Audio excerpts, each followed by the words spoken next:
Kasabay ng pagbubukas ng klase, nagbukas din ngayon ang sesyon ng Kongreso. Ito ay matapos ang 4 na buwang recess na inilaan para sa katatapos lamang na midterm elections. Layunin ng Kongreso tuloy ang pagtalakay sa mga hakbang hindi natapos sa pagsasara ng huling sesyon. May report si Cheska Aguiluz. Matapos ang 4 na buwan na inilaan para sa eleksyon, nakahanda na ang mga miyembro ng outgoing 15 Congress na ituloy ang kanilang panghuling sesyon ngayong araw. Ngunit wala masyadong inaasahan sa huling sesyon ng Kongreso sapagkat marami nang naapubahang batas ang mataas at mababang kapulungan. Marami nga lamang sa mga kongresista ay matatapos na ang termino, kung kaya magiging problema ang pag-abot sa quorum.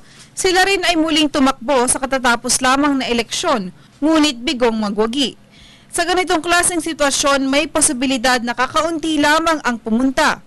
June 30 ang tapos ng term of office ng mga senador at kongresista na kinakailangang suriin ang mga hindi pa naipapasang batas hanggang Miyerkules.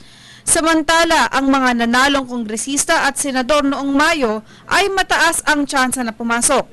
Kabilang narito sina Representative Juan Edgardo Angara ng Aurora, Joseph Ejercito ng San Juan, Alan Peter Cayetano, Lauren Legarda, Francis Aquilino Pimentel III, Gregorio Honasan at Antonio Trillanes IV.